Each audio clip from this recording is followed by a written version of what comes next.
ছোটো মা কয়েকদিন ধরে দুধ চিতইয়ের কথা বলছিলেন, আর আমরাও ভাবলাম শীত যেহেতু চলে এসেছে একদিন তৈরি করি। আসলে এই পিঠাটা আমি তৈরি করিনি, আমি কিনে এনেছি। আর কেনা পিঠাও যে ভিজানোর পরে এত সুন্দর হয় সেটা আগে জানতাম না। বাজার থেকে গুড় আনিয়েছিলাম। আসলে এই দুধ চিতইটা বানানোর জন্য গুড় অবশ্যই জরুরি, কারণ গুড় দিলে পিঠার আসল স্বাদ পাওয়া যায়, আর গুড় না দিলে অতটা টেস্ট হয় না। তা আমি এখানে কিছু দুধ জাল করে নিয়েছি, আর হাজব্যান্ড আমাকে সাহায্য করছিল। তো যাই হোক, আমাদের দুধ জাল করা হয়েছে আর গুড়টা আগেই জাল করে নিয়েছিলাম।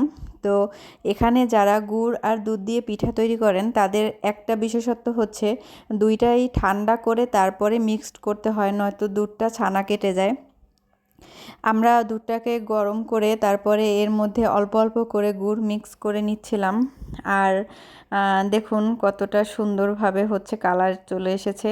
হাজব্যান্ডকে দিয়ে একটু চেক করিয়ে নিচ্ছিলাম যে আসলে মিষ্টিটা ঠিকভাবে হয়েছে কিনা। যাই হোক, আমাদের সব কিছু ঠিকঠাক ছিল আলহামদুলিল্লাহ। এরপরে আমরা পিঠাগুলোকে ভিজিয়ে নিচ্ছিলাম। আর এর মধ্যে একটু ছানা ছানা টাইপের দেখতে পাচ্ছেন, আমরা কিছুটা দুধ এভাবে ছানা করেই দিয়েছি যাতে পিঠাটা খেতে একটু টেস্ট লাগে আর কি। আমাদের পিঠা রেডি, আর এখন ছোটো মায়ের জন্য নিয়ে যাচ্ছি। যাই হোক, আমাদের পিঠা কেমন হয়েছে সবাই জানাবেন। আর যারা যারা শীতের পিঠা খেতে পছন্দ করেন তারা আমাদের বাসায় চলে আসতে পারেন, দাওয়াত রইল।